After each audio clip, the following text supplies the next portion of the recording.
మీ అందరికీ నా వందనాలు. సామెతల గ్రంథము 22వ అధ్యాయము 3వ వచనం చదువుకుందాం. బుద్ధిమంతుడు అపాయం వచ్చుట చూచి దాగును, జ్ఞానం లేని వారు యోచింపక ఆపదలో పడుదురు. దేవుడు ఎక్కడ ఏమంటే పరిశుద్ధంగా బ్రతికేవారంట అవమానాల నుంచి నిందల నుంచి తప్పించుకునేవారుగా ఉంటారంట. జ్ఞానం లేని వారంట తెలియక చెడు పనులు చేసి చెడ్డ పేరు తెచ్చుకునేవారుగా ఉంటారంట. తెలియక చెడు పనులు చేసి కుటుంబ సభ్యుల మధ్య, బంధువుల మధ్య, స్నేహితుల మధ్య, ఇరుగు పొరుగు వారి మధ్య, గ్రామంలోని పనికి వెళ్ళిన దగ్గర, ఆఫీస్లోని అక్కడ చెడ్డ పేరు తెచ్చుకునేవారుగా ఉంటారు అంటున్న దేవుడు. తెలియక చెడు పనులు చేసి చెడ్డ పేరు తెచ్చుకునేవారుగా ఉంటారంట. బుద్ధిమంతులంట పరిశుద్ధమైన జీవితం జీవించి, పవిత్రమైన జీవితం జీవించి, చెడు పనులు చేయకుండా, పాపం చేయకుండా ఉండి వారు మంచి పేరు తెచ్చుకునేవారుగా ఉంటారంట. కుటుంబంలోని బంధువుల మధ్య, స్నేహితుల మధ్య, ఇరుగు పొరుగు వారి మధ్య, ఎక్కడికైనా పనికి వెళ్ళిన దగ్గర, ఆఫీస్ దగ్గర అక్కడ మంచి పేరు తెచ్చుకునేవారుగా ఉంటారు అంటున్న దేవుడు. అందుకే దేవుడు అంటున్నాడు, సామెతల గ్రంథము 22వ అధ్యాయము 3వ వచనం చదువుకున్నాం. బుద్ధిమంతుడు అపాయం వచ్చుట చూచి దాగును, జ్ఞానం లేని వారు యోచింపక ఆపదలో పడుదురు. దేవుడు ఎక్కడ అంటున్నంటే పరిశుద్ధంగా బ్రతకటం వల్ల, పవిత్రంగా బ్రతకటం వల్ల, ఈ లోకంలోని అనేక రకమైన పాపాలు చేయకుండా ఉండటం వల్ల, కుటుంబంలో మంచి పేరు తెచ్చుకుంటామంట, బంధువుల మధ్య, స్నేహితుల మధ్య, ఇరుగు పొరుగు వారి మధ్య, మనం ఎక్కడికైనా పనికి వెళ్ళిన దగ్గర అక్కడ మంచి పేరు తెచ్చుకునే వరంగా ఉంటామంటున్న దేవుడు. అక్కడ మనం అవమానాల పాలు కాకుండా, నిందల పాలు కాకుండా, శ్రమల పాలు కాకుండా, కష్టాల పాలు కాకుండా ఉండేవారంగా ఉంటామంటున్న దేవుడు. ఈ లోకంలోని అనేక రకమైన చెడు పనులు చేయడం వల్ల కుటుంబ సభ్యుల మధ్య, బంధువుల మధ్య, స్నేహితుల మధ్య, ఇరుగు పొరుగు వారి మధ్య, గ్రామంలోని పనికి వెళ్ళిన దగ్గర, ఆఫీస్కి వెళ్ళిన దగ్గర మనం చెడ్డ పేరు తెచ్చుకునే వారంగా ఉంటాం. అవమానాలు, నిందల పాలు అయ్యే వారంగా ఉంటాం. కష్టాలు పాలు అయ్యే వారంగా ఉంటాం. శ్రమల పాలు అయ్యే వారంగా ఉంటాం. సామెతల గ్రంథము 22వ అధ్యాయము 3వ వచనం చదువుకుందాం. బుద్ధిమంతుడు అపాయం వచ్చుట చూచి దాగును, జ్ఞానం లేని వారు యోచింపక ఆపదలో పడుదురు. దేవుడు ఏమంటుందంటే బుద్ధిమంతులు పలానా పాపం చేస్తే నాకు చెడ్డ పేరు వచ్చిద్దేమో, పలానా పాపం చేస్తే చెడ్డ పేరు వచ్చిద్దేమో, పలానా పాపం చేస్తే అవమానాలు, నిందలు ఎదురైతేమోనని పరిశుద్ధంగా బ్రతికేవారుగా ఉంటారంట కొంతమంది. పరిశుద్ధంగా బ్రతికి కుటుంబంలోని అందరి ఎదుట ఘనతలు తెచ్చుకునేవారుగా ఉంటారంట. అందరి ఎదుట హెచ్చింపబడేవారుగా ఉంటారు అంటాడు దేవుడు. పరిశుద్ధంగా బ్రతకని వారు, పవిత్రంగా బ్రతకని వారు, ఈ లోకంలో అనేక రకమైన పాపాలు చేసేవారు కుటుంబంలోని చెడ్డ పేరు తెచ్చుకుంటారు. బంధువులు ఎదుట, స్నేహితులు ఎదుట, ఇరుగు పొరుగు వారి ఎదుట, గ్రామంలోని ఎక్కడికైనా ఆఫీస్కి వెళ్ళిన దగ్గర అక్కడ చెడ్డ పేరు తెచ్చుకునేవారుగా ఉంటారు అంటున్న దేవుడు. అక్కడ జనులు మంచివారు కాదు అనేవారుగా ఉంటారు.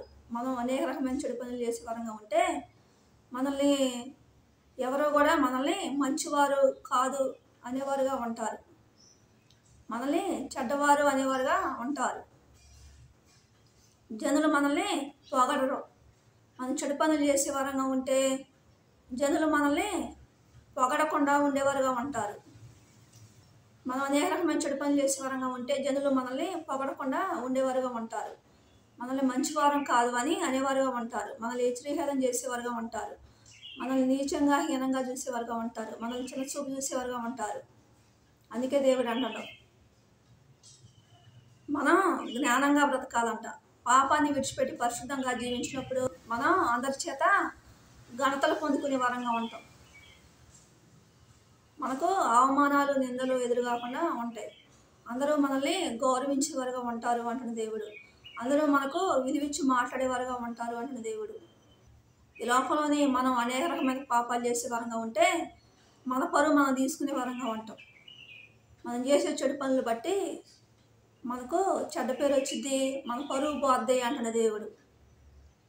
ఏ ప్లేస్లో అయితే మనం ఉంటామో, ఏ ప్లేస్లో అయితే చెడు పనులు చేస్తున్నామో, మనం చేసే చెడు పనులు బట్టి మన పరువు పోద్ది అంటున్న దేవుడు. మన పరువు మనమే తీసుకునే వారంగా ఉంటామంటున్న దేవుడు. అందుకే జ్ఞానంగా బ్రతకాలంట. కుటుంబంలో కానీ, బంధువుల మధ్య, స్నేహితుల మధ్య, ఇరుగు పొరుగు వారి మధ్య, గ్రామంలోని ఎక్కడికైనా పనికి వెళ్ళిన దగ్గర, ఏ ప్లేస్లో అయినా పరిశుద్ధంగా బ్రతికే వారంగా ఉంటే మనకు ఘనతలు వస్తాయి అంటున్న దేవుడు. మన పరువు మనం తీసుకోకుండా అందరి చేత ఘనతలు పొందుకునే వరంగా ఉంటామంటున్న దేవుడు. సామెతల గ్రంథం 3వ అధ్యాయము 35వ వచనం చదువుకుందాం. జ్ఞానులు ఘనతను స్వతంత్రించుకొందురు, బుద్ధిహీనులు అవమాన భరితులగుదురు. దేవుడు ఎక్కడ ఏమంటుందంటే, అవమానాలు పాలు కావటం, నిందల పాలు కావటం, శ్రమల పాలు కావటం, కష్టాలు పాలు కావటం, చెడ్డ పేరు తెచ్చుకోవటం, మన పరువు మనం తీసుకోవటం మన చేతిలోనే ఉంటుంది. మనం చెడు పనులు చేయడం వల్ల ఇలాంటివన్నీ మనకు ఎదురవుతూ ఉంటాయి. అవమానాలు ఎదురైతే, నిందలు ఎదురైతే, చెడ్డ పేరు తెచ్చుకునే వారంగా ఉంటాం, మన పరువు మనం తీసుకునే వారంగా ఉంటాం. చెడు పనులు చేసే వారంగా ఉంటే, పరిశుద్ధంగా బ్రతికే వారంగా ఉంటే, చెడు పనులు చేయకుండా నీతిగా బ్రతికే వారంగా ఉంటే మనకు ఘనతలు వస్తాయి అంటున్న దేవుడు. మన పరువు పోకుండా ఉంటుంది అంటున్న దేవుడు. అవమానాలు పాలు కాకుండా, నిందల పాలు కాకుండా, శ్రమల పాలు కాకుండా ఉండేవారంగా ఉంటాం. జనులు మనల్ని గౌరవించేవారుగా ఉంటారు, జనులు మనల్ని గణపరిచేవారుగా ఉంటారు.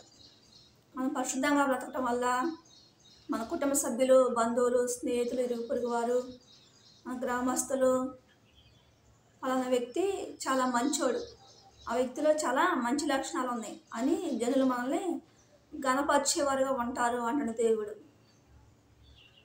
అందుకే దేవుడు అంటాడు, సామెతల గ్రంథము 3వ అధ్యాయము 35వ వచనం చదువుకుందాం. జ్ఞానులు ఘనతను స్వతంత్రించుకొందురు, బుద్ధిహీనులు అవమాన భరితులగుదురు. సామెతల గ్రంథము 11వ అధ్యాయము 8వ వచనం చదువుకుందాం. ఒక్కొక్క మనుషుడు తన వివేకము కొలది పొగడబడును. దేవుడు ఎక్కడ ఏమంటుందంటే, కుటుంబంలోని భార్య, భర్త, పిల్లలు, తల్లిదండ్రులు, అత్త, మామ ఉండేవారుగా ఉంటారు. ఎవరు నీతిగా బ్రతికితే వారికే ఘనతలు వస్తాయి అంటున్న దేవుడు. భార్య పరిశుద్ధంగా ఉంటే భార్యకు ఘనతలు వస్తాయి, భర్త పరిశుద్ధంగా ఉంటే భర్తకి ఘనతలు వస్తాయి, పిల్లలు పరిశుద్ధంగా ఉంటే పిల్లలకు ఘనతలు వస్తాయి, తల్లిదండ్రులు పరిశుద్ధంగా ఉంటే తల్లిదండ్రులకు ఘనతలు వస్తాయి, అత్తమ్మ పరిశుద్ధంగా ఉంటే అత్తమ్మకు ఘనతలు వస్తాయి అంటున్న దేవుడు. ఎవరి ఘనతలు వారికే వస్తాయి అంటున్న దేవుడు. కుటుంబంలోని కోడలు మంచిగా జీవించకపోయినా కానీ, కుటుంబంలోని కోడల్లో చెడు లక్షణాలు ఉన్నా కానీ, కొడుకులో చెడు లక్షణాలు ఉన్నా కానీ, అత్తమామలో చెడు లక్షణాలు ఉన్నా కానీ, పిల్లల్లో చెడు లక్షణాలు ఉన్నా కానీ, తల్లిదండ్రుల్లో చెడు లక్షణాలు ఉన్నా కానీ, భార్య భర్తలు చెడు లక్షణాలు ఉన్నా కానీ, వారు చేసే చెడు పనులు బట్టి వారికి చెడ్డ పేరు వచ్చింది. ఏమంటా ఉంటారు కుటుంబ సభ్యులు, మళ్ళీ చెడు లక్షణాలు ఉన్నప్పుడు, మా డాడీ మంచోడు కాదు, మా డాడీలో చెడు లక్షణాలు ఉన్నాయి, మా డాడీ మంచోడు కాదు, మా డాడీలోని అనేక రకమైన చెడు లక్షణాలు ఉన్నాయి అనేవారుగా ఉంటారు. మా మమ్మీ మంచిది కాదు, మా తాతయ్య మా నాయనమ్మ మంచోళ్ళు కాదు, మా కొడుకు మా కోడలు మంచోళ్ళు కాదు అనేవారుగా ఉంటారు. నా తల్లిదండ్రులు మంచివాళ్ళు కాదు అనేవారుగా ఉంటారు. అలా కుటుంబంలోని చెడ్డ పేరు తెచ్చుకునే వారంగా ఉంటాం. మనం చేసే చెడు పనులు బట్టి కుటుంబంలో మనకి చెడ్డ పేరు వచ్చింది అంటున్న దేవుడు. మనం కుటుంబంలో కూడా అవమానాల పాలు, నిందల పాలు అయ్యే వారంగా ఉంటామంటున్న దేవుడు. కష్టాల పాలు, బాధల పాలు, శ్రమల పాలు అయ్యే వారంగా ఉంటామంటున్న దేవుడు. కుటుంబంలో కూడా నీతిగా బ్రతికే వారంగా ఉంటే, పరిశుద్ధంగా బ్రతికే వారంగా ఉంటే, బంధువుల మధ్య, స్నేహితుల మధ్య, ఇరుగు పొరుగు వారి మధ్య, గ్రామంలోని అక్కడ ఘనతలు పొందుకునే వారంగా ఉంటాం. అందుకే దేవుడు అంటున్నాడు, కుటుంబంలో కూడా మనం పరిశుద్ధంగా బ్రతకాలంట. కుటుంబ సభ్యుల మధ్య, బంధువుల మధ్య, స్నేహితుల మధ్య, ఇరుగు పొరుగు వారి మధ్య, గ్రామంలోని పనికి వెళ్ళిన దగ్గర మనం ఘనతలు పొందుకోవాలంటే, మనకు అవమానాలు, నిందలు ఎదురు కాకుండా ఉండాలి అంటే, మనం మంచి పేరు తెచ్చుకోవాలంటే మనం జ్ఞానంగా బ్రతకాలంట. పాపాన్ని విడిచిపెట్టి పరిశుద్ధంగా బ్రతికినప్పుడు అక్కడ మనకు విలువ అనేది ఉంటుంది అంటున్న దేవుడు. అందుకే దేవుడి సామెతల గ్రంథము 12వ అధ్యాయము 8వ వచనం చదువుకుందాం. ఒక్కొక్క మనుషుడు తన వివేకం కొలది పొగడబడును. దేవుడు ఎక్కడ ఏమంటుండే, ఎవరు పరిశుద్ధంగా ఉంటే వారికే గంటలు వస్తాయి. ఎవరు నీతిగా ఉంటే వారే పొగడబడేవారుగా ఉంటారు. ఎవరు నీతిగా ఉంటే వారే అందరి చేత మంచివారు అని పేరు తెచ్చుకునేవారుగా ఉంటారు అంటున్న దేవుడు. భార్య పరిశుద్ధంగా ఉంటే భార్య మంచిది అనేవారుగా ఉంటారు. భర్త పరిశుద్ధంగా ఉంటే భర్తనే మంచివారు అనేవారుగా ఉంటారు. అలా తల్లిదండ్రులు పరిశుద్ధంగా ఉంటే తల్లిదండ్రులు మంచివారు అనేవారుగా ఉంటారు. అత్త మామ పరిశుద్ధంగా జీవించేవారుగా ఉంటే వారికే ఘనతలు వస్తాయి అంటున్న దేవుడు. పిల్లలు పరిశుద్ధంగా జీవించేవారుగా ఉంటే పిల్లలకు ఘనతలు వస్తాయి అంటున్న దేవుడు. ఎవరి ఘనతలు వారికి వస్తాయి అంటున్న దేవుడు. కుటుంబంలో ఎవరో నీతిగా బ్రతకపోయినా కానీ అనేక రకమైన పాపాలు చేసి చెడు పనులు చేసేవారుగా ఉంటే కుటుంబంలోని ఆ వ్యక్తికి చెడ్డ పేరు వచ్చింది అంటున్న దేవుడు. కుటుంబంలోని భార్య పరిశుద్ధంగా బ్రతకపోయినా కానీ, భర్త పరిశుద్ధంగా బ్రతకపోయినా కానీ, పిల్లలు పరిశుద్ధంగా బ్రతకపోయినా కానీ, కొడుకులు కోడలు అత్తమ్మ పరిశుద్ధంగా బ్రతకపోయినా కానీ, తల్లిదండ్రులు పరిశుద్ధంగా బ్రతకపోయినా కానీ ఆ కుటుంబంలో ఆ వ్యక్తి అందరి చేత ద్వేషింపబడేవారుగా ఉంటారు. కుటుంబంలోని ఆ వ్యక్తి చెడ్డ పేరు తెచ్చుకునేవాడుగా ఉంటాడు. కుటుంబంలో ఆ వ్యక్తిని మంచివారు కాదు అనుకునేవారుగా ఉంటారు. దేవుడు అంటాడు, మన కుటుంబంలో జ్ఞానంగా బ్రతకాలంట. జ్ఞానంగా బ్రతికినప్పుడు కుటుంబ సభ్యుల చేత ఘనతలు పొందుకునే వారంగా ఉంటాం. కుటుంబ సభ్యుల చేత ఘనతలు పొందుకునే వారంగా ఉంటాం. మెప్పులు పొందుకునే వారంగా ఉంటాం. మనం పరిశుద్ధంగా బ్రతకటం వల్ల ఎక్కడికి వెళ్ళినా మనకు ఆనందము, సంతోషము, ప్రశాంతత, నెమ్మది అనేది ఉంటుంది. కుటుంబంలో పరిశుద్ధంగా బ్రతికినా కానీ, ఎక్కడికి వెళ్ళినా కానీ పరిశుద్ధంగా బ్రతికే వారంగా ఉంటే అక్కడ మనకు నెమ్మది, ఆనందము, సంతోషం, ప్రశాంతత అనేది ఉంటుంది అంటున్న దేవుడు. మనం చేసే మంచి పనులు బట్టి మనం అందరి చేత పొగడబడే వారంగా ఉంటాం అంటున్న దేవుడు.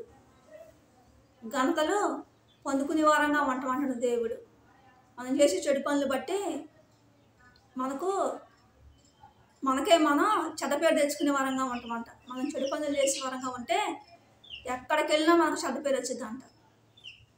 ఎక్కడికి వెళ్ళినా చెడ్డ పేరు తెచ్చుకునే వారంగా ఉంటాం. అందుకే మనం ఈ లోకంలో బ్రతికి ఉన్నాం కాబట్టి జ్ఞానంగా బ్రతకాలంట. అందరి ఎదుట పరిశుద్ధంగా బ్రతకాలి అంటున్న దేవుడు. అందుకే దేవుడు అంటుండు, సామెతల గ్రంథం 11వ అధ్యాయము 8వ వచనం చదువుకుందాం. నీతిమంతుడు బాధల నుండి తప్పింపబడును, భక్తిహీనుడు బాధల పాలగును. సామెతల గ్రంథము 11వ అధ్యాయము 9వ వచనం చదువుకుందాం. తెలివి చేత నీతిమంతులు తప్పించుకుందరు. ఏంటంట? తెలివి చేత. కొంతమంది పరిశుద్ధంగా బ్రతికి అవమానాల నుంచి, నిందల నుంచి, శ్రమల నుంచి, కష్టాల నుంచి తప్పించుకుంటారంట. తప్పించుకొని మంచి పేరు తెచ్చుకుంటారంట. వాళ్ళు పరిశుద్ధంగా బ్రతికి వారి పరువు వారు తీసుకోకుండా వారు మంచి పేరు తెచ్చుకునేవారుగా ఉంటారు అంటాడు దేవుడు. అందుకే నీతిగా బ్రతకాలి అంటాడు దేవుడు. పరిశుద్ధంగా బ్రతకాలి అంటాడు దేవుడు. ఎక్కడైనా దేవుడి కొద్ది మాటలు దీవించును గాక.